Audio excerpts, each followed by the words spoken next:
እኔ እንደማምነው እግዚአብሔር ሕዝቡን ወደ ከፍተኛ የእምነት ደረጃ እንዲገቡ እየጠራ ያለበት ጊዜ ነው። ምክንያቱም እግዚአብሔር የሚፈልገውን ሁሉ የምንቀበለውና የምንሆነው በእምነት አማካኝነት ነው። ነገሮችን ከሰማያዊ ግዛት የምንስበውና ምድራዊውን ግዛት የምንለውጠው በእምነት ነው። በእምነት የእግዚአብሔርን ፈቃድ እንከተላለን። በኃይል ስጦታዎች ውስጥ የምንንቀሳቀሰው በእምነት ነው።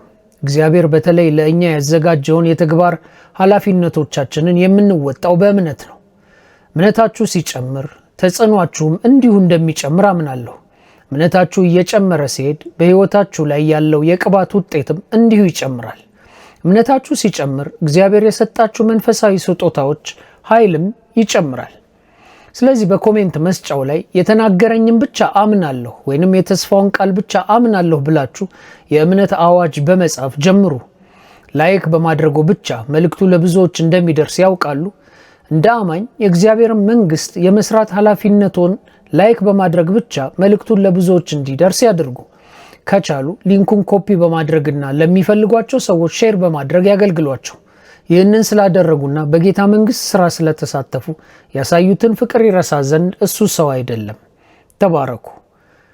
ይህንን ሕይወትን የሚለውጥ ትምህርት እስከ መጨረሻው እንዲመለከቱ በአክብሮት ጋብዛችኋለሁ። በዕብራውያን ምዕራፍ 11 ከቁጥር 1 እስከ 10 እንዲህ ይላል። መጽሐፍ ቅዱስ እንዲህ ይላችኋል፣ እምነትም ተስፋ ስለምናደርገው ነገር የሚያስረግጥ የማናየውንም ነገር የሚያስረዳ ነው። ለሽማግሌዎች የተመሰከረላቸው በዚህ ነውና ዓለሞች በእግዚአብሔር ቃል እንደተዘጋጁ፣ ስለዚህም የሚታየው ነገር ከማይታዩት እንዳልሆነ በእምነት እናስተውላለን። አቤል ከቃየል ይልቅ የሚበልጥን መስዋዕት ለእግዚአብሔር በእምነት አቀረበ። በዚህም እግዚአብሔር ስለ ስጦታው ሲመሰክር እርሱ ጻድቅ እንደሆነ ተመሰከረለት። ሞቶም ሳለ በመስዋዕቱ እስካሁን ይናገራል። ሄኖክ ሞትን እንዳያይ በእምነት ተወሰደ፣ እግዚአብሔርም ስለወሰደው አልተገኘም። ሳይወሰድ እግዚአብሔርን ደስ እንዳሰኘ ተመስክሮለታልና። ያለ እምነትም ደስ ማሰኘት አይቻልም። ወደ እግዚአብሔር የሚደርስ እግዚአብሔር እንዳለ ለሚፈልጉትም ዋጋ እንዲሰጥ ያምን ዘንድ ያስፈልገዋልና። ኖህ ገና ስለማይታየው ነገር ተረድቶ እግዚአብሔርን እየፈራ ቤተሰቦቹን ለማዳን መርከብን በእምነት አዘጋጀ። በዚህም ዓለምን ኮነነ፣ በእምነትም የሚገኘውን ጽድቅ ወራሽ ሆነ። አብርሃምም የተባለው ርስት አድርጎ ሊቀበለው ወዳለው ስፍራ ለመውጣት በእምነት ታዘዘ። ወዴትም እንደሚሄድ ሳያውቅ ወጣ። ለእንግዶች እንደሚሆን በተስፋ ቃል በተሰጠው አገር በድንኳን ኖረ። ያን የተስፋ ቃል አብረውት ከሚወርሱ ከይስሐቅና ከያዕቆብ ጋር እንደ መጻተኛ በእምነት ተቀመጠ። መሰረት ያላትን እግዚአብሔር የሰራትንና የፈጠራትን ከተማ ይጠብቅ ነበርና። በእምነት በእምነት በእምነት።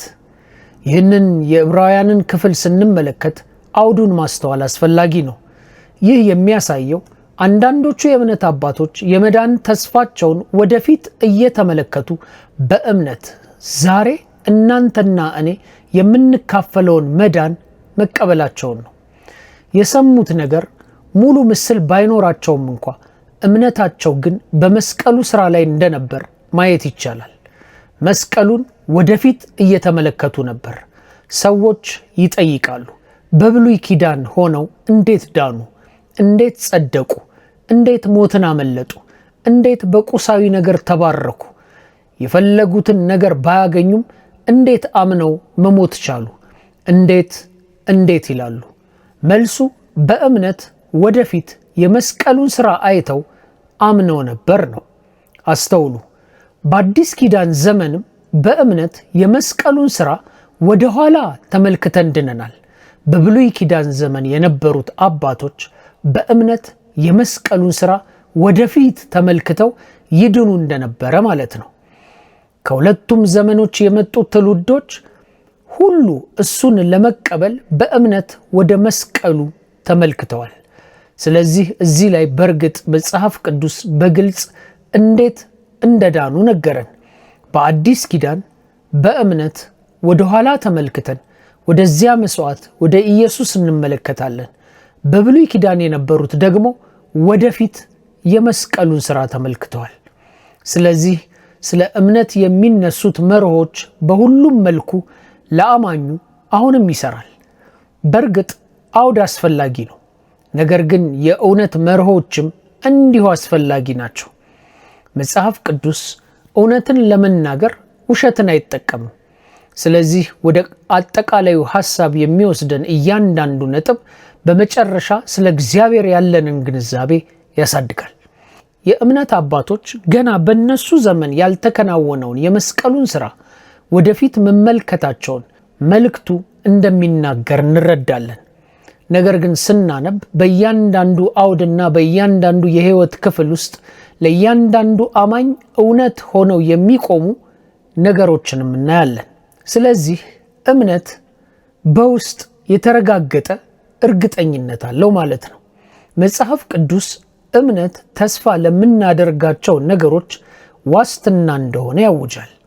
አንዳንዶች ወንድም ዴቪድ ያ የእምነት አባቶች ወደ መስቀሉ ወደፊት ሲመለከቱ የነበረውን ነው የሚያወራው ይላሉ። አዎ፣ አሁንም ግን እምነት እውነት ነው። ደግሞም ለአማኞች ሁሉ የሚሰራ መርህ ነው። የእምነት አባቶች ወደ ተስፋው ወደፊት እንደተመለከቱና እግዚአብሔር በእነሱ ደስ እንደተሰኘ ስናውቅ እምነት ዋስትናችን መሆኑን እንረዳለን። እምነት ምኞት አይደለም፣ መሰረትና ጭብጥ ያለው ነገር ነው። እምነት የናፍቆት ብልጭታ አይደለም፣ እግዚአብሔር የሰጠን ተስፋዎች መፈጸሚያ ጥልቅ እውቀት ነው። በእምነት የእግዚአብሔርን ነፃ የማዳን ስጦታን ተቀብለናል። ስለዚህ ነገር በኤፌሶን ምዕራፍ 2 ቁጥር 8 እስከ 10 ማንበብ ትችላላችሁ። በማርቆስ 5:34 ላይ እንደምናየው በእምነት ፈውስ እንቀበላለን። ኢየሱስ የኢያኢሮስን ልጅ ባስነሳ ጊዜ ልጅቱ ሞታ ነበር። ስለዚህ ከሞተችበት ሁኔታ አንጻር ምንም እምነት አልነበራትም። ታዲያ ለእሷ ማን እምነት ነበረው? የሌላ ሰው እምነት ግን ነበረ። እንዲያውም የተጠየቀው አባቷ እንጂ ሟቿ አልነበረችም። እመን እንጂ አትፍራ የተባለው አባትየው እንጂ ልጁ አልነበረችም። ኢየሱስ በጣሪያው በኩል የወረደውን ሰው ፈወሰው። መጽሐፍ ቅዱስ እምነታቸውን አይቶ ይላል። ስለዚህ እምነት ወሳኝ ሆኖ እናገኘዋለን። በማርቆስ እንደምናየው ፈውሱን የሚፈልገው ግለሰብ ራሱ እምነት ሊኖረው ይችላል። ነገር ግን በእምነት ወደ ኢየሱስ ያመጡት ወዳጆቹ ነበሩ። አሁን እንዳነበብነው በዕብራውያን 11:6 መሰረት እግዚአብሔርን በእምነት ደስ እናሰኛለን። ደስታን የሚያመጣለት ያ ነው። በቃሉ በመታመን ከፈቃዱ ጋር ስንቆም፣ ቃሉን አምነን ስንቀበል፣ ባህሪህን አምናለሁ፣ አደራረግህን አምናለሁ፣ ስለዚህ በገባኸው ተስፋ ላይ ለመራመድ መርጫለሁ ስንል ያ እምነት መሰረት ይይዛል። መጽሐፍ ቅዱስ የተለያዩ የእምነት አይነቶችን ይገልጻል። በመጀመሪያ አዳኝ ወይንም የድነት እምነትን እናያለን። ይህ እምነት ለመዳን የተሰጠን እምነት ነው። ይህ ክርስቶስን ለተቀበሉ ሁሉ የተሰጠ እምነት ነው። እንደገና የተወለደ አማኝ የሆነ ማንኛውም ሰው ይህንን አዳኝ ወይንም የመዳን እምነት ተቀብሏል። ሮሜ 4:3ን ላሳያችሁ። መጽሐፍ ቅዱስ ይህንን ይነግረናል። አብርሃም እግዚአብሔርን አመነ፣ እግዚአብሔርም በእምነቱ የተነሳ ጻድቅ አድርጎ ቆጠረው። ይህ ሙሉ በሙሉ የተለያየ መልእክት ነው። ነገር ግን እውነተኛ ወንጌልን ታምናላችሁ ወይንስ አታምኑም? ቀላል ፈተና ነው። ይህንን መልእክት በማንኛውም ጊዜ በማንኛውም ሁኔታ ውስጥ ለየትኛውም ሕዝብ መስበክ ትችላላችሁ። ይህ መዳናችሁን እርግጠኛ የሆናችሁበት እምነት ደረጃ ነው። ስለዚህ በእምነት መዳን በሁሉም ቦታ በሁሉም ጊዜ ሁኔታቸው ምንም ይሁን ምን ለሁሉም ሰዎች እንደሚሰራ እናያለን። መዳናችሁን ላለመጣል በቋሚ ፍርሃት የምትኖሩ ከሆነ በስራ ላይ የተመሰረተ ወንጌልን እያመናችሁ መሆናችሁን ግን ወቁ። አንዳንዶች በስራ ላይ የተመሰረተ ወንጌልን ይሰብካሉ። አንዳንዶች ደግሞ ኃጢአትን የሚፈቅድ ወንጌልን ይሰብካሉ። ያ ወንጌል የሚፈልጉትን ማድረግ እንደሚችሉ፣ እንደሚፈልጉት መኖር እንደሚችሉ ያውጃል። ይሁን እንጂ ምንም ውጤት አይኖረውም። ምክንያቱም በመጨረሻ እግዚአብሔር ዋጋውን ይከፍለዋል። ስለዚህ ያም ወንጌል አይደለም። አንዳንዶች የብልጽግና ወንጌል የምንለውን ይሰብካሉ። ጤና፣ ሀብት እና ደስታ 100% ይኖራል ይላሉ። ያንን ለቤተ ክርስቲያን ሰማዕታት ለመንገር ብንሞክር የሚሰራ አይደለም። በመከራ መካከልም ቢሆን እውነተኛ ደስታ ነበራቸው። ምክንያቱ ግን አሁንም ጌታን ያመኑ ስለሆኑ ነው። እምነት ሁሉም ነገር ሁልጊዜ 100% በሚፈልጉት መንገድ እንደሚሄድ ቃል መግባት ወይንም እግዚአብሔር ሁሉንም ፍላጎታችንንና ምኞታችንን እንደሚያሟላ ቃል መግባት አይደለም። ያ ሙሉ እውነት አይደለም። ይህ ማለት ግን እግዚአብሔር አይባርከንም ማለት ደግሞ አይደለም። ወንጌል የእምነት ወንጌል ነው። ይህንን በመጽሐፍ ቅዱስ ውስጥ እናያለን።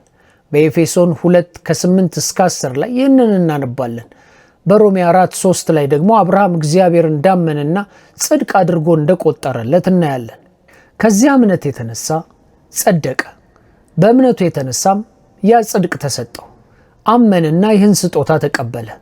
በማመን እንለወጣለን። በመለወጥም አዲስ አስተሳሰብን እንቀበላለን። በአእምሮ መታደስን እንለወጣለን። ስለዚህ በእውነት የሚያምን ማንኛውም ሰው በእውነት ይለወጣል። በእውነት የተለወጠ ማንኛውም ሰው ኃጢአትን ይቋቋማል። ስለዚህ በቅድስና ሕይወት ለመኖር አቅም ያገኛል። ይህ አዳኝ ወይንም የመዳን እምነት ማግኘት ማለት ነው። ሁለተኛው የእምነት ስጦታ ነው። አንደኛ ቆሮንቶስ ምዕራፍ 12 ቁጥር 7-9 እንዲህ ይላል፣ ነገር ግን መንፈስ ቅዱስን መግለጥ ለእያንዳንዱ ለጥቅም ይሰጠዋል። ለአንዱ ጥበብን መናገር በመንፈስ ይሰጠዋልና፣ ለአንዱም በዚያው መንፈስ እውቀትን መናገር ይሰጠዋል፣ ለአንዱም በዚያው መንፈስ እምነት፣ ለአንዱም በአንዱ መንፈስ የመፈወስ ስጦታ፣ ለአንዱም ተአምራትን ማድረግ፣ ለአንዱም ትንቢትን መናገር፣ ለአንዱም መናፍስትን መለየት፣ ለአንዱም በልዩ አይነት ልሳን መናገር፣ ለአንዱም በልሳኖች የተነገረውን መተርጎም ይሰጠዋል። ይህን ሁሉ ግን ያ አንዱ መንፈስ እንደሚፈቅድ ለእያንዳንዱ ለብቻው እያካፈለ ያደርጋል። አንደኛ ቆሮንቶስን ምዕራፍ 12ን ስትመለከቱ በተለይም በቁጥር 7 ላይ መንፈሳዊ ስጦታዎችን የተሰጡን ለቲያትር ሳይሆን ለአገልግሎት ነው፣ ለታይታ ሳይሆን ለአገልግሎት እንደሆነ በጣም ግልጽ ነው። ስለዚህ እያንዳንዱ መንፈሳዊ ስጦታ ተሰጥቷችኋል። ለምን ካላችሁ ሌሎችን እንድናገለግልበት። ስለዚህ በአንደኛ ቆሮንቶስ ምዕራፍ 12 ውስጥ የተዘረዘረው እያንዳንዱ ስጦታ ሌላ ሰውን ይጠቅማል። የእምነት ስጦታም እዚህ ውስጥ ይገኛል። ስለ እምነት ስጦታ ስናነብ የእምነት ስጦታ ማለት እምነታችን እንዲጠነክር ያደርጋል ማለት ነው። የእምነት ስጦታ በሌሎች ላይም ያተኮረ ነው። የእምነት ስጦታ በሌሎች ውስጥ እምነትን ለማዳበር በመንፈስ የተሰጠ ጸጋ ነው። ይህ ትልቅ መንፈሳዊ ስጦታ ነው። እህት ኩልማን በዚህ ስጦታ እንዳገለገለች አውቃለሁ። ሰዎች በፈውስ ስጦታ ውስጥ እንዳገለገለች ይናገራሉ። ይህንን በእርግጥ አድርጋለች። ነገር ግን በእሷ አገልግሎት ውስጥ ያዩት ነገር በተግባር የተለወጠውን የፈውስ ስጦታ ይሆናል። ነገር ግን ዋናው ስጦታ የእምነት ስጦታ ነበር። ምክንያቱም ስጦታው ተሰጥቷል ብሎ ስጦታውን ለማንቀሳቀስ እምነት ያስፈልጋል። ሕመምተኞች ላይ እጆቿን ስትጭን ይልቁንም ወደ ኢየሱስ ትስባቸው ነበር። ይህንም በማድረግ በተለይ አገልግሎቱ ሊያልቅ ሲቃረብ ማንም ሰው እጆቹን ሳይጭንባቸው በክፍል ውስጥ ያሉ ሰዎች ሁሉ እንዲፈወሱ እምነትን ታነሳሳ ነበር። ይህ በመንቀሳቀስ ላይ ያለ የእምነት ስጦታ ነው። ቀጥሎ የእምነት መጠን የሚልን ሐሳብ እናያለን። ዛሬ በእውነት ላተኩርበት የምፈልገው ዋናው ሐሳብ ይህ ነው። ስለዚህ ጉዳይ ጥቂት ተጨማሪ ጽሑፎችን አነባለሁ። አዳኝ እምነት ለመዳንና ሌሎችን ለማዳን ነው። የእምነት ስጦታ ደግሞ ሰዎችን ወደ ኢየሱስ ለማነሳሳትና ለማድረስ ነው። ሦስተኛው የእምነት መጠን ነው። ይህ ደግሞ ለአገልግሎት ነው። ሮሜ 12:3-8 ላይ እንዲህ ይላል፣ እግዚአብሔር ለእያንዳንዱ የእምነትን መጠን እንዳካፈለው እንደ ባለ አእምሮ እንዲያስብ እንጂ ማሰብ ከሚገባው አልፎ በትዕቢት እንዳያስብ በመካከላችሁ ላለው ለእያንዳንዱ በተሰጠኝ ጸጋ እናገራለሁ። በአንድ አካል ብዙ ብልቶች እንዳሉ የብልቶቹም ሁሉም ሥራ አንድ እንዳይደለ እንዲሁ ብዙዎች ስንሆን በክርስቶስ አንድ አካል ነን። እርስ በርሳችንም እያንዳንዳችን የሌላው ብልቶች ነን። እንደ ተሰጠንም ጸጋ ልዩ ልዩ ስጦታ አለን። ትንቢት ቢሆን እንደ እምነታችን መጠን ትንቢት እንናገር። አገልግሎት ቢሆን በአገልግሎታችን እንትጋ። የሚያስተምርም ቢሆን በማስተማሩ ይትጋ። የሚመክርም ቢሆን በመምከሩ ይትጋ። የሚሰጥ በልግስና ይስጥ። የሚገዛ በትጋት ይግዛ። የሚምር በደስታ ይማር። በቁጥር 3 ላይ እያንዳንዱ አማኝ የተለየ የእምነት መጠን እንደተሰጠው በጣም በአጽንኦት ሲናገር እናያለን። አሁን ይህ የዳንበት እምነት አለመሆንን አስተውሉ። ሁላችንም አዳኝ እምነት አለን። ሁሉም ስጦታዎች የሁሉም አማኞች ግን አይደሉም። ሁሉም የተለየ ስጦታ ቢኖረውም ሁሉም ግን የሌላኛውን መጠን ያህል የእምነት ስጦታ ግን የለውም። በእርግጥ ሁሉም ስጦታዎች የመንፈስ ቅዱስ ስጦታዎች ናቸው። እንደወደደ ይሰጣቸዋል። ነገር ግን ከኛ አንዱ ይህ የእምነት መጠን ተሰጥቶናል። ስለዚህ ይህ የእምነት ልክ ከሰው ወደ ሰው ይለያያል። ለዚህም ነው መጽሐፍ ቅዱስ ከሚገባው በላይ ስለ ራሳችሁ እንዳታስቡ የሚለው። ነገር ግን በጤናማ አእምሮ እንድታስቡ እያንዳንዱ እግዚአብሔር ባዘጋጀው የእምነት ልክ መጠን እንዲሆን የሚለን ወይንም በተቀበልነው የእምነት መጠን የሚለን። አራተኛ በአንድ አካል ብዙ ብልቶች አሉና ብልቶች ሁሉም አንድ አይነት ተግባር የላቸውም ይላል።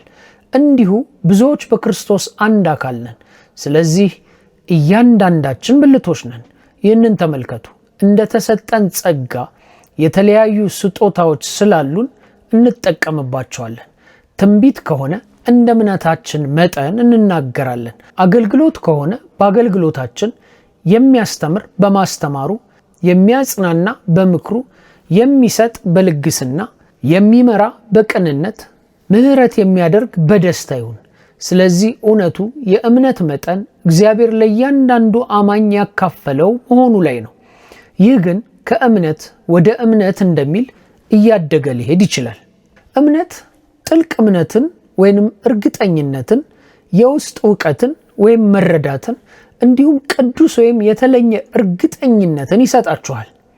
ስለ እግዚአብሔር ስለተናገረውና በገባው ተስፋ ላይ ለመሰራት ድፍረትን ይሰጣችኋል።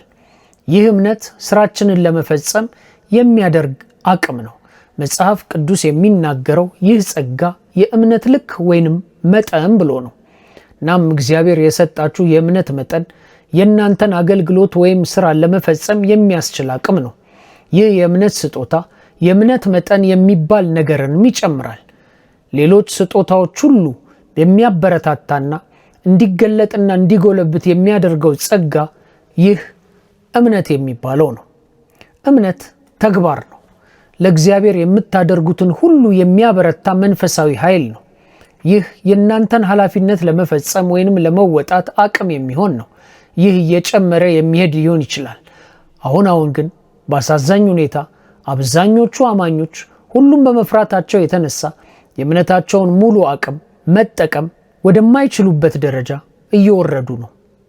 አንድ አማኝ የሚፈራበት ምክንያትም እርሱ ወይንም እርሷ ከእግዚአብሔር የተሰጠውን የተስፋ ቃል ኃይል ሙሉ በሙሉ ስላልተገነዘቡ ነው። ከእግዚአብሔር በተሰጠ የተስፋ ቃል ኃይል ውስጥ ስላለው ነገር ግን እስኪ ጥቂት አስቡ። በእምነትና ሞኝነት መካከል ያለው ልዩነት ምንድን ነው? አንዳንድ ጊዜ ከሰዎች የስልክ ጥሪ ይቀበላለሁ። እናም እግዚአብሔር ይህንን እንድሰራ እየነገረኝ እንደሆነ ይሰማኛል። እግዚአብሔር ወደዚህ እንድሄድ እየነገረኝ እንደሆነ ይሰማኛል። ሞኝነት የሆነ ነገር ግን ማድረግ አልፈልግም፣ ነገር ግን ደግሞ እግዚአብሔርን አለመታዘዝም አልፈልግም ይላሉ። በዚህ አስቸጋሪ ሁኔታ ውስጥ ገብታችሁ ታውቃላችሁ? እስኪ ጻፉልኝ። ነፋሱና ማዕበሉ በጀልባቸው ውስጥ ወደፊትና ወደኋላ በሚወረውራቸው በዛን ጊዜ ጴጥሮስ ጌታን ምን እንዳለው ታስታውሳላችሁ? በሩቅ ኢየሱስን እየተራመደ ሲመጣ አየሁ። ሌሎችም ደቀ መዛሙርት ሁሉ ፈርተው ነበር። ጴጥሮስ ግን ኢየሱስ እርሱ ራሱ መሆኑን ድምፁን ከፍ አድርጎ ከተናገረ በኋላ አወቀው። ጴጥሮስ የዛኔ አንተ ከሆንክ ወደ አንተ እመጣ ዘንድ ጥራኝ አለው። ይህ አስደሳች የሆነ ነገር ነው። ምክንያቱም አእምሮ የሚባለው ነገር በተፈጥሮ ከተለያዩ አቅጣጫዎች መተንተን ይወዳል። አእምሮዬ ኢየሱስ ባይሆንስ እና ቢጠራውና ሰጥሞ ቢቀርስ ብሎ ያስባል። ነገር ግን ያያችሁት ነገር አንተ ከሆንክ በሚለው እምነት ላይ ከተመሰረተ በውሃ ላይ መራመድ ትችላለህ። አንተ ከሆንክ እኔም ማድረግ እችላለሁ ማለቱ ነበር። በነፋስና በማዕበል መካከል የምትጠራኝ አንተ ከሆንክ፣ በዚሁ ሁኔታ ውስጥ እውነት እርሱ ከሆንክ፣ ጌታ ሆይ ከጀልባው ወጥቼ ባንተ ላይ ወደ አለኝ መታመን እንድገባ የምትጠራኝ በእውነት እርሱ ከሆንክ ብመጣም አልሰጥምም እያለ ነበር። የቃሉን ኃይል ያውቅ ነበር። ጌታ ከተናገረ በኋላ ድንገት ያ ውሃ መንገድ ሆነ። ጌታ ከተናገረ በኋላ ድንገት ይህ ፈሳሽ ነገር ወደ ጠንካራ አካል ተለወጠለት። እንደዚያ እንደተከናወነ እናስባለን። ስለዚህ በእምነትና በሞኝነት መካከል ያለው ብቸኛው ልዩነት እግዚአብሔር መናገሩ ወይንም አለመናገሩ ላይ ብቻ ነው። ነገሩ ከእግዚአብሔር መሆኑን ብቻ እናረጋግጥ። የዛኔ ለሰዎች ሞኝነት የሚመስለው ለእኛ የእምነት መንገድ ይሆናል። ስለዚህ እግዚአብሔር ከተናገረ የሚወጡበት ጊዜ ነው። ከቀጣሪያችሁ የምትቀበሉትን ቼክ እንዴት ወደ ጥሬ ገንዘብ እንደሚለወጥ አስቡ። ያንም በማድረግ እምነትን እያደረጋችሁ ነው። ምክንያቱም ያ ቼክ ሳይከፈል ሊመለስ የሚችልበት አደጋ ለመቀበል ፈቃደኛ ስለሆናችሁ ቼኩን ተቀበላችሁ። በዚያ ውስጥ ስላለው ማጭበርበር እስኪ ያስቡ። ያንን ቼክ በጥሬ ገንዘብ ሲለውጡ መኪናው ምን ያህል እንደሚፈጥን አስቡ። በእነዚያ ጎማዎች ላይ በእውነት ብዙ እምነት እየጣላችሁ ነው። ስለዚህ ጉዳይ አስቡ። በብዙ አጋጣሚዎች በሰዓት 65 ማይል ፍጥነት ይጓዛሉ። አነዳዳችን ከዚያ የበለጠ ፈጣን ሊሆንም ይችላል። በብዙ ቦታዎች የፍጥነት ገደቡ 80 ነው። እኔ ሁልጊዜ በቀስታው መስመር ላይ ነኝ። በሰዓት 65 እስከ 80 ማይል ፍጥነት በመንገዱ ላይ እነዳለሁ። በማንኛውም ደቂቃ እነዚያ ጎማዎች እንደሚፈነዱ አስባለሁ። ይህም ግን እምነት ነው። በአንዳንድ ሬስቶራንቶች ውስጥ ምግብ ትበላላችሁ። ያ እምነት ነው። ከዚያ ጀርባ ምን እየተደረገ እንደሆነ አታውቁ። እንዴት እየሰሩ እንደሆነ አታውቁ። ትገባላችሁ፣ ትቀመጣላችሁ፣ ምግብ ታዛላችሁ። በትክክል እየሰሩት መሆናቸውን ብቻ ታምናላችሁ። አሁንም ቢሆን በመስኮት ላይ ማስታወቂያ ተለጥፎ አየውና ገባው ትላላችሁ። ከዚያ የት እንደሚበሉ እንዲነግሩት መንግስትን ያምናሉ። ነገር ግን እምነቶ ያለ ማቋረጥ የሆነ ቦታ ላይ እየተቀመጠ ነው። የሚጠጡት ውሃ ንጹህ እንደሆነ ያምናሉ። ለምን? እምነቶን በአንድ ስርዓት ላይ ስላኖሩ፣ እምነቶን በሰዎች ላይ ስላኖሩ ነው። እምነቶን በባለሙያዎች ላይ ስላኖሩ ነው። እምነቶን በኢንጂነሮች ላይ ስላደረጉ ነው። ታዲያ እምነቶን በእግዚአብሔር ላይ ማድረግ ምን ማለት ነው? በእርግጥ የተስፋ ቃል ጥሩ የሚሆነው እሱ በሚሰጠው ልክ ነው። የተስፋ ቃል ተስፋውን ባወጀው ሰው ባህሪ ልክ ብቻ ይሰራልና። እግዚአብሔር በቃል ውስጥ ከተስፋ ቃል በኋላ የተስፋን ፍጻሜ አድርጓል እና በመንፈስ ቅዱስ በቀጥታ ለልቦ ይናገራል። ከጊዜ ወደ ጊዜ በሰዎች የተሰሩትን ስርዓቶች እያመንን በፍርሃት ወደ ኋላ እንመለሳለን። ኢየሱስ ምን ያህል ጊዜ አዝኖ አንተ እምነት የጎደለህ ጴጥሮስ በሰጠመ ጊዜ አንተ እምነትህ እጅግ ትንሽ ነው አለው። በውሃ ላይ ብቻውን ተራምዶ ነበር፣ ግን ስላልዘለቀ ኢየሱስ ጋር በእምነት ስላልደረሰ አሁንም እምነትህ ትንሽ ነው አለው። ይህ ቃል ሁሉንም ነገሮች ወደ መኖር ያመጣ ኃይል አለው። ይህ ቃል ጊዜንና ዘላለማዊነትን አንድ ላይ የሚይዝ እንዲህ ያለ ኃይል አለው። ይህ ቃል ሲነገር አጋንንት መንቀጥቀጥ የሚጀምሩበት ኃይል አለው። ይህ ቃል ግብዞች እንኳን ሲሰብኩት ኃይል አለው። ይህ ቃል ሰማዕታት ሕይወታቸውን በእርሱ ላይ የሚያስቀምጡበት እንደዚህ ያለ ኃይል አለው። ይህ ቃል መንግስታት ሊገለብጡት የማይችሉት ኃይል አለው። ይህ ቃል ባህል ሊሰርዘው የማይችል ኃይል አለው። ይህ ቃል ጥርጣሬዎች ከኃይሉ ሊወስዱት የማይችሉት እንደዚህ ያለ ኃይል አለው። ይህ ቃል እንደዚህ ያለ ኃይል አለው። ሆኖም ከጀልባዎቻችን ወጥተን በእግዚአብሔር ተስፋዎች ላይ ከመራመድ ይልቅ ብዙ ጊዜ በፍርሃት ወደ ኋላ እንመለሳለን። አስተውሉ፣ ይህ የምናገረው ነገር ብቻ አይደለም። ተስፋውን በእግዚአብሔር ላይ ሲያደርጉ የማይቻል ነገር የለም። አንዳንድ ጊዜ ይህንን እንረሳዋለን ብዬ አስባለሁ። መንፈስ ቅዱስ ይህንን መልእክት ለእናንተ እንዲናገር በዚህ ሥራ ላይ ያስቀመጠኝ ለዚህ ነው። ቤተ ክርስቲያን በጣም በኃይል የተሞላች ከመሆኗ የተነሳ የዚያን ኃይል ሙሉነት ብንገነዘብ እጅግ የምንደነቅበትን ለውጥ እናይ ነበር ብዬ አምናለሁ። እኔ እንደማምነው እንደ አጠቃላይ ሆነ እንደ ግለሰብ ከዚህ በፊት እንደነበረው አይነት የጠላት ጥቃት እያጋጠመን ነው። ለወደፊት እንዳያምኑና እንዲፈሩ ለማድረግ ተስፋ እንደቆረጡ ይሰማዎታል? ባለህበት ቦታ ተስፋ ቆርጠሃል? ነገሮች አይለወጡም ብለህ ተጠራጥረሃል? አሁን በጣም ስለረፈደ ጊዜው አልፎበታል ብለሃል? የሚከሰት ከሆነ እስካሁን ይሆን ነበር እያላችሁ ጥርጣሬ እንዲገባችሁ ማድረግ ጀምራችኋል?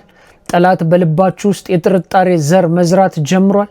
በእግዚአብሔር ተስፋዎች ላይ እንድትወላውሉ አድርጓችኋል። እንደዚያ እየተሰማው ያለ ካለ ይህ መልእክት ዛሬ ለእናንተ ነው። ምንም እንኳን ተስፋ ቆርጣችሁ ደክሟችሁና ከንቱ ሆኖባችሁ ቢሆንም እምነታችሁ በእግዚአብሔር ላይ ስታደርጉ የማይቻል ነገር እንደሌለ ላስታውሳችሁ ዛሬ መጥቻለሁ። በእስራኤል ልጆች በዘጸአት ምዕራፍ 14 በቀይ ባህር ዳርቻ የቆሙትን የግብፅ ሰራዊት ከኋላቸው እያሳደዳቸው የነበረበትን ጊዜ አስቡ። እግዚአብሔር ግን መተላለፊያ መንገዱን አየ። በዚያ ሁኔታ ውስጥ ፍርሃት ልባቸውን ሲሞላውና ቅሬታ ባፋቸው ላይ መሆን ሲጀምር እግዚአብሔር በቀላሉ ተነፈሰና ባህሩ እንዲከፈል አደረገ። እግዚአብሔር አሁንም መንገድ በሌለበት ቦታ መንገድ የሚሰራ አምላክ ነው። በኢያሱ ምዕራፍ 6 ውስጥ የእስራኤል ልጆች በኢያሪኮ ቅጥር ዙሪያ ሲራመዱ አስቡ። ርስታቸውን እየዞሩ ተስፋ በማድረግ የእግዚአብሔርን ተስፋዎች በማመን ምን እያደረጉ ነበር? በቅጥር ዙሪያ ቢራመዱ ቅጥሩ ይወድቃል ማለት እንዴት የሚገርም ነገር ነው። በጣም ጮክ ብለው ቢጮሁ ምሽጉ ይፈርሳል። ምን አይነት ሐሳብ ነው? ምን አይነት አስተሳሰብ ነው? ተዋጊ ሰራዊት ነበራቸው። ነገር ግን እግዚአብሔር ያንን ሰራዊት መጠቀም አልፈለገም። የመላእክት ሰራዊት መጠቀም ይችሉ ነበር። ነገር ግን እግዚአብሔር የመላእክት ሰራዊት አልጠቀምም አለ። ምክንያቱም እግዚአብሔር በእነሱ ኃይል ሳይሆን እርሱ በእነርሱ ውስጥ እንደሆነ ሊያሳያቸው እንደፈለገ አምናለሁ። በመጀመሪያው ቀን መዞር ሲጀምሩ ግንቡን እየተመለከቱ ነው። ምንም የተከሰተ ነገር የለም። መጽሐፍ ቅዱስ በመጀመሪያው ቀን ግድግዳው መሰንጠቅ እንደጀመረ አልዘገበም። መጽሐፍ ቅዱስ በመጀመሪያው ቀን ግድግዳውን ሲዞሩ ድንገት ግድግዳዎቹ መንቀጥቀጥ እንደጀመሩና መሰረቶቹ መፈራረስ እንደጀመሩ አይናገርም። ደጋግመው ዞሩ። ተጽዕኖ እንደመጣ የሚያሳይ ምንም ነገር አልነበረም።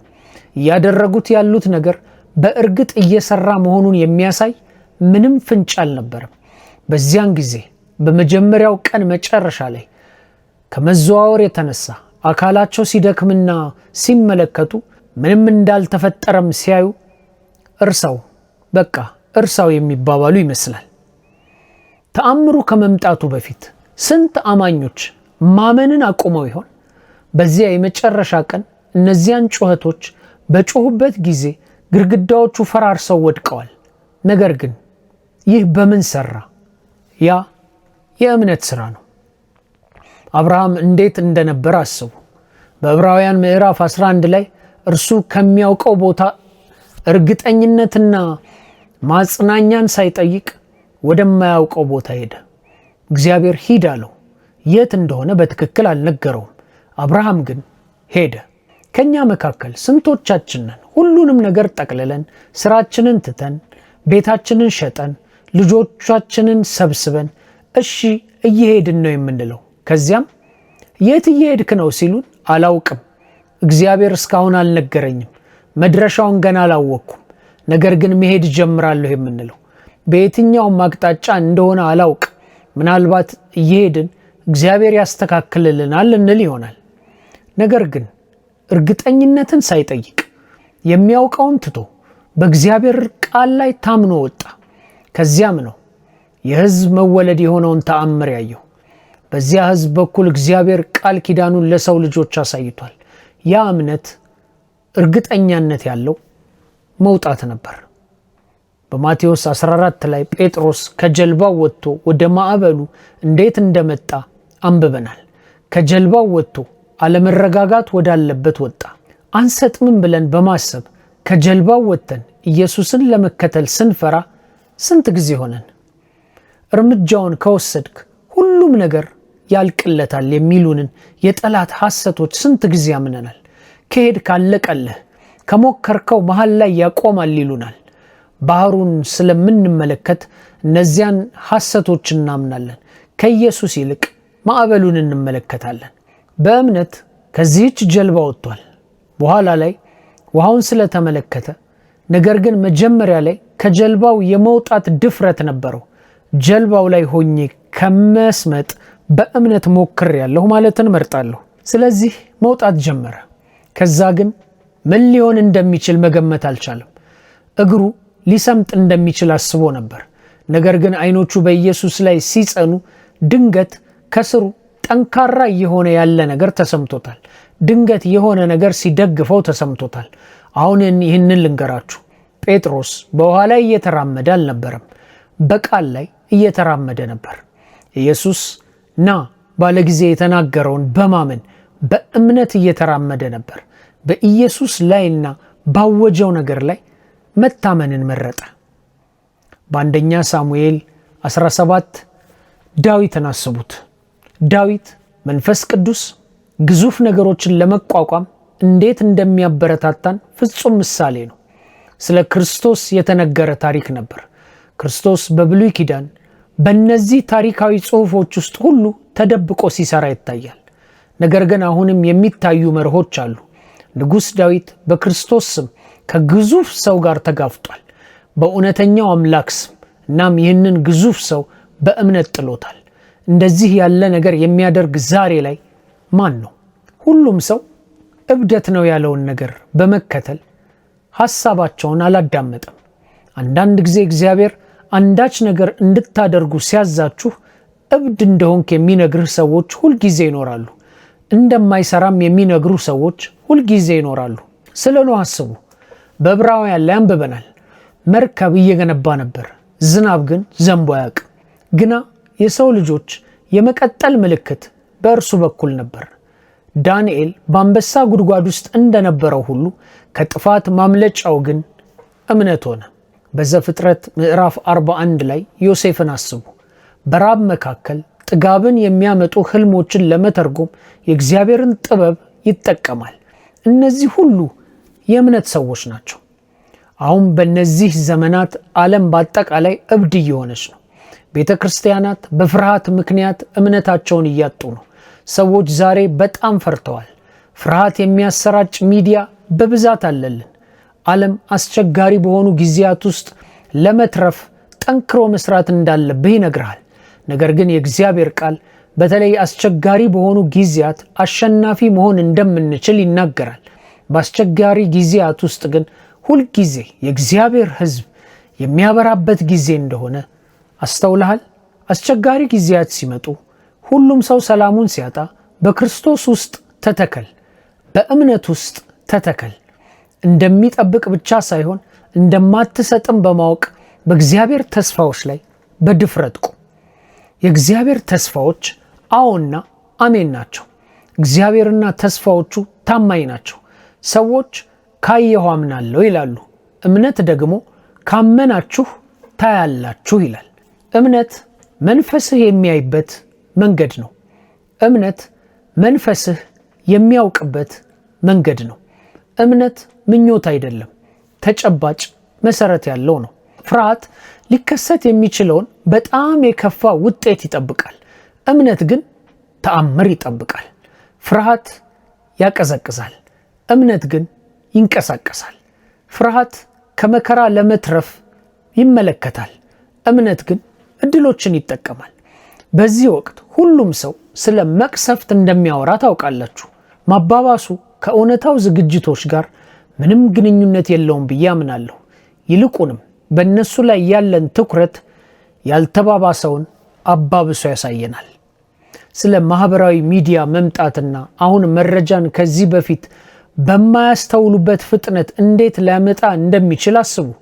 ስለዚህ የሚሆነው ነገር ሁሉ ፍርሃቱን ያበዛል። ያ ፍርሃት እንደ በሽታ ተላላፊ ነው። ፍርሃት የእግዚአብሔር ሰዎች ቫይረስ ነው። የፍርሃት ነገሮችን ሚዲያው ያውጃል። የኢኮኖሚ ውድቀት፣ የዋጋ ግሽበት መጨመር፣ የምንዛሬ ዋጋ መቀነስ፣ ሰዎች ይጨነቃሉ። እምነትህ በዚህ ስርዓት ውስጥ ነው የሚፈተነው። የኔ እምነት በአሜሪካ ኢኮኖሚ ላይ አይደለም። የኔ እምነት በዓለም ኢኮኖሚ ውስጥም አይደለም። የኔ እምነት በእግዚአብሔር ቃል ውስጥ ነው።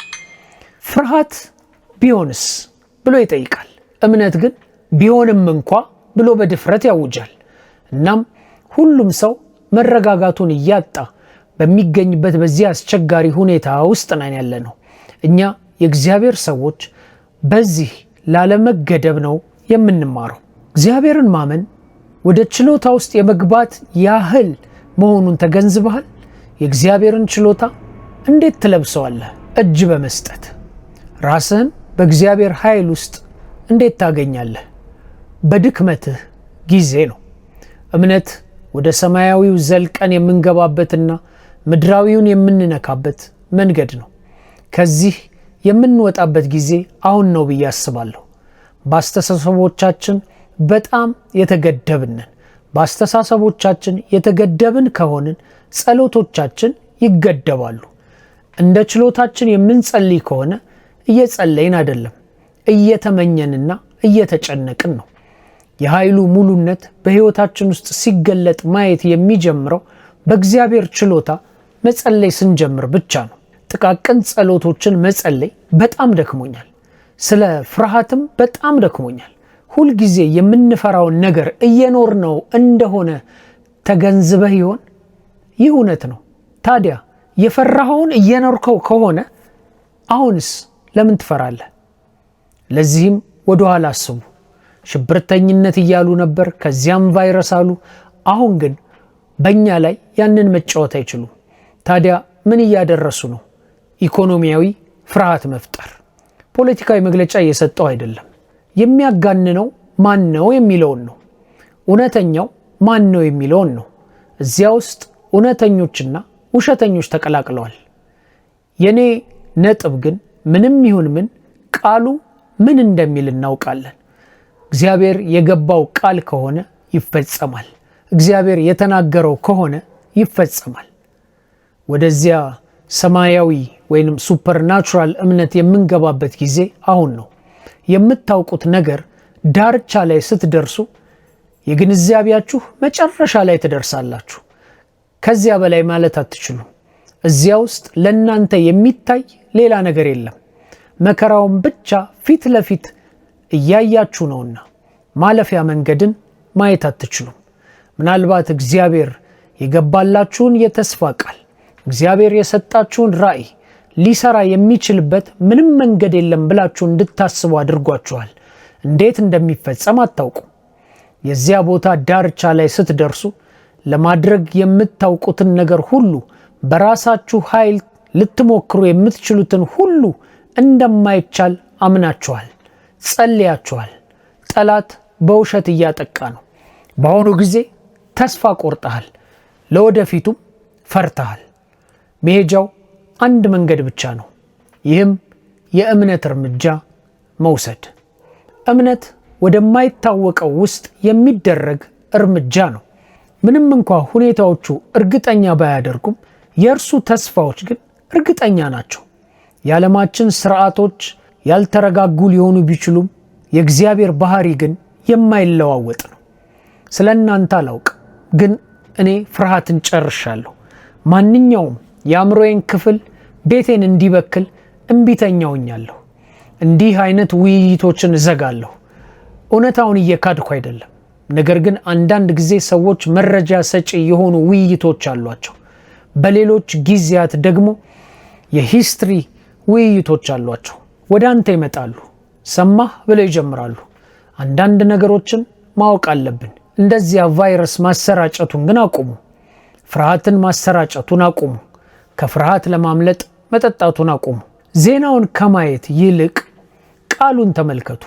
መጥፎ ሪፖርት ሁልጊዜም አለ። ሰማይ በመጽሐፋችሁ ውስጥ ሁልጊዜ ይናገራል። የማህበራዊ ሚዲያ ምግቦቻችሁን ሳይሆን መጽሐፍ ቅዱስን ተመልከቱ። እግዚአብሔር በዚህ ወቅት ምን ይላል? ምንም እንኳን የሚመስል ባይመስልም የተስፋው ቃል ወቅት ግን አሁን ነው። እስቲ ስሙኝ። እግዚአብሔር ሰዎች ኦንላይን የምትመለከቱ እዚህ ቦታ ያላችሁ አሁን ስሙኝ። ይህ ወቅት የተፈጸሙ የተስፋ ቃላት ወቅት ነው። ሊያዙ የሚገባቸው እድሎች አሉ። ጠላት የእግዚአብሔርን ሕዝብ በፍርሃት ወደ ኋላ እንዲመለስ ከማድረግ የበለጠ የሚወደው ነገር የለም። ይህንን እንደ ምስክርነት እናገራለሁ። ከልባችሁ ስሙኝ። በምንም የሚመካ ሰው አይደለሁም፣ ምክንያቱም የሚያስመካ ነገር የለኝም። እግዚአብሔር ከዚህ አገልግሎት ጋር ስላደረገው ነገር ግን እየመሰከርኩ ነው። ታውቃላችሁ፣ የእኛ አገልግሎት ከ2019 መገባደጃ ጀምሮ እስካሁን ከደረሰበት ነገሮች በማንኛውም ጉዳይ በአዎንታዊ መልኩ ብቻ ተጽዕኖ አላደረገም። ይህንን አገልግሎት ዓለም መጥፋት አለበት ቢልም እንኳን በከፍተኛ ሁኔታ አድጓል። ሰዎች ምን እንደሚፈልጉ ያውቃሉ። እምነት ይፈልጋሉ። ሰዎች ተስፋ ይፈልጋሉ። ማስጠንቀቅና ማዘጋጀት እንዲሁም ጥበብን መጠቀም እንዳለብኝ ይረዳለሁ። ከናንተ ጋር እዚያው ነኝ። ስለዚህ እኔ የማላወራውን አትስሙ። ግን እኔ የጥፋትና የጨለማ አመለካከት በጣም ደክሞኛል። ያ የእግዚአብሔር አመለካከት አይደለም። እግዚአብሔር ከሽንፈት አንጻር ይመለከታል ብላችሁ ታስባላችሁ? እሱ በድል መንገድ ይመለከታል። ያ ድል የእናንተ ነው። የእግዚአብሔር ሰዎች ድል ነው። እግዚአብሔር የገባላችሁን ቃል ይፈጽማል። ቃሉ ይፈጸማል በሉ። ቤተ ክርስቲያን ይህ እውነት ነው። ሊዘሉት የሚችሉት አይደለም። እግዚአብሔር የሰጠው ከሆነ ቃሉ ይፈጸማል። እሱን ለመያዝ ደግሞ እምነት ሊኖርህ ይገባል። የእግዚአብሔር ቃል ከሆነ ባህል ሊሰርዘው አይችልም። የእግዚአብሔር ቃል ከሆነ ጠላቶችህ ሊለውጡት አይችሉም። የእግዚአብሔር ቃል ከሆነ ቴክኖሎጂ ሊያጣራው አይችልም። ወደ አንተ የሚመጣውን ማንም ሊቋቋመው አይችልም። ሰማይና ምድርን የሰራውን ቃል እያወራን ነው። ጋላክሲዎችን ወደ ህልውና እንዲገቡ ያደረገውን ቃል እያወራን ነው። የጊዜንና የቦታውን ሞለኪውሎች መዋቅር አንድ ላይ የሚይዘውን ቃል እያወራን ነው። የእግዚአብሔርን ጽድቅ እያወጀ በመላው ጽንፈ ዓለም ውስጥ አሁንም የሚያስተጋባውን ቃል እያወራን ነው። ያ እርግጠኛ የማይካድ የማይቆም ቃል ነው። እግዚአብሔርን ማን ሊያቆመው ይችላል? ማንም አይችልም። ወደ እምነት ስትገባ ወደ ችሎታው ትገባለህ። ያ የእርሱ ነው። ያ ከእርሱ ነው። የኔም አይደለም፣ በእርሱ ነው። አሁን ከናንተ መካከል ስንቶቻችሁ ይህንን ከመንፈስ ቅዱስ መነሳሳት ጋር እየተሰማችሁ ነው? እርሶ ከሆኑ ብቻ እጆን ያንሱ። ያ መንፈስ ቅዱስ ነው። ማድረግ አልችልም፣ ያ የእርሱ ሥራ ነው በሉ። ስለዚህ የጠላትን ውሸት ማመን አቁሙ። ዜናውን እያዩ ወይኔ ደህና ለከፋው ነገር ዘጋጃለሁ ማለት አቁሙ። ጥበብን ተጠቀም። ከዚያ አንዳንድ እድሎችን ያዝ። እድሎችን ፈልጉና እነሱን ለመያዝ እምነት ግን ይኑራችሁ። አሁን ጊዜው ነው። እጆቻችሁን አንሱ። በመንፈስ ቅዱስ ጸልዩ። አንዳንዶቻችሁ በድፍረት ስትጸልዩ ያንን የፍርሃት አስተሳሰብ ትሰብራላችሁ። ደፋር በሚሆኑበት ጊዜ ያንን የፍርሃት አስተሳሰብ ትሰብራላችሁ። ኦንላይን የምትመለከቱ በአስተያየት መስጫው ክፍል ውስጥ ጻፉ። ካመናችሁ ፍርሃቴን አቁም ያለሁ በሉና ጻፉ። ጌታ ሆይ በተስፋ ቃልህ እናምናለን። አባት ሆይ በቃልህ እናምናለን። ጌታ ሆይ ክብርንና ምስጋናን እንሰጣለን። ኢየሱስ አሁን ይህንን በድፍረት ጸልዩ። በኢየሱስ ስም በሉ። በኢየሱስ ስም ዲያብሎስን እቃወማለሁ። ዲያብሎስን እቃወማለሁ። ፍርሃትን እቃወማለሁ። ፍርሃትን እቃወማለሁ። በድፍረት ተናገሩ። እመርጣለሁ። እግዚአብሔርንና ቃሉን ብቻ ለማመን መርጫለሁ። እግዚአብሔርንና ቃሉን ለማመን ብቻ እምነትን እመርጣለሁ። በእምነት አይኖች ብቻ አያለሁ። በእምነት አይኖች ብቻ እመለከታለሁ። በእምነት ቃላት እናገራለሁ። በእምነት ቃላት ብቻ እናገራለሁ። በኢየሱስ ስም አሁን መንፈሳዊ ጦርነትን ታደርጋላችሁ። በዚህ ክፍል ውስጥ ሁላችሁም እንድትነሱ ፈልጋለሁ። በጠላት ጥቃቶች ላይ መጸለይ እንድትጀምሩ ፈልጋለሁ። ጌታ ራሱ እናንተን ማስታጠቅ እንዲጀምር እንድትጸልዩ ፈልጋለሁ። ያንን ፍርሃት የምትሰብሩበት ጊዜ አሁን ነው። እጆቻችሁን አንሱ፣ መጸለይ ጀምሩ። ፍርሃት ሂድ በሉ። እናንተም በኦንላይን እየተመለከታችሁ ያላችሁ ተመሳሳይ ነገር አድርጉ። የሆነ ነገር ትሰብራላችሁ። ኢየሱስን እናከብረዋለን። ባንተ መታመን እንመርጣለን። የሚወዳደር በሌለው በኢየሱስ ስም እምነት እምነት እምነት ኢየሱስ እናከብረሃለን። የምድር ነገሮች እንግዳ በሆነ መልኩ ቢያደርጉም ቢያስጨንቁም በክብሩና በጸጋው ብርሃን አይኖቹን በእርሱ ላይ አድርጉ። አይኖቻችሁን በኢየሱስ ላይ ብቻ አድርጉ። እጆቻችሁን አንሱና በእርሱ ላይ በእርሱ በኢየሱስ ላይ ብቻ አተኩሩ። የእኛ ትኩረት ማዕከል ኢየሱስ ነው። የምድር ነገሮች እንግዳ በሆነ መልኩ ቢለወጡም ዛሬ አውጁ። አይኖቻችሁን በኢየሱስ ላይ አድርጉ። የሚያስደንቅ ፊቱ ላይ ብቻ አድርጉ። ወደ ታች እየሄድክ አይደለም፣ ወደ ላይ እየሄድክ ነው። ወደ ታች እየሄድክ አይደለም፣ ወደ ታች እየሄድክ አይደለም፣ ወደ ላይ እየሄድክ ነው። የእግዚአብሔር ተስፋ ቃል የታመነ ነው። የእግዚአብሔር ተስፋ ቃል አዎና አሜን ናቸው። ቃልህ እውነት ስለሆነ አመሰግንሃለሁ። ጌታ ሆይ ፍርሃት ከዚህ በኋላ በእኔ ላይ ኃይሉን አጥቷል። ፍርሃት ኃይሉን አጥቷል። አባት ሆይ በኢየሱስ ስም የሰማይን መስኮቶች እንድትከፍትና በሕዝብ ላይ በረከትን እንድታፈስ ጸልያለሁ። በገንዘባቸው፣ በንግዶቻቸው፣ በአእምሯቸው ላይ የጠላትን ጥቃት እቃወማለሁ። በቃልህ መሰረት ሀብታቸውን፣ ሰላማቸውን፣ ገንዘባቸውን፣ ጤናቸውን፣ እምነታቸውን እንድታበዛ በታላቁ በኢየሱስ ስም ጸለይኩ። አሜን።